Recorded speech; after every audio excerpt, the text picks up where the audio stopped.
फाइनाय बोसोरगां फेब्रुवारि 28 तारिख सालमारिओ हाथाय कटरला हारका सुतानि जे फाइनाय रत्न केबो पार्टीनि अंगै ताफायजादि तिप्रासानि हनै फायलायजादि केबो बेनार तै फ्लेग रक तुबुयै ताफायजादि इ चबा तिप्रासारंनि चबासे हनै बुबुगरा भिडिअनि बिसिंति खलायै साखलायै रिखा तै जे कुन बदल बाय करंजाक अंगै टंफानो जे कुन बेदेक बाय करंजाक फानो नरकबो फायै मानो हनै स्राय खलायै भिडिअनि बिसिंति खलायै साखलाय रिखा जयाकर नायतुंदि कुबिकक टीवी मांफियो शिवाय खुलुमखा।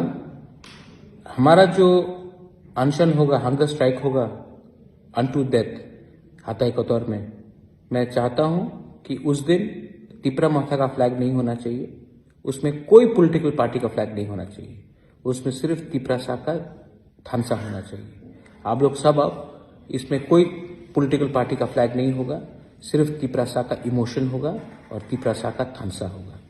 ये मेरा मैसेज सबको है, अपने वॉरियर्स को। आप तिपरासा बन के आइए, पॉलिटिशियन और वर्कर्स बन के नहीं आइए, तिपरासा बन के आइए। ये फाइट तिपरासा का है, एक पार्टी का नहीं है। और जब तक हमको जस्टिस नहीं मिलता है, मैं वहां में हंगर स्ट्राइक करूंगा, कुछ हो या ना हो। वेला इन भाई।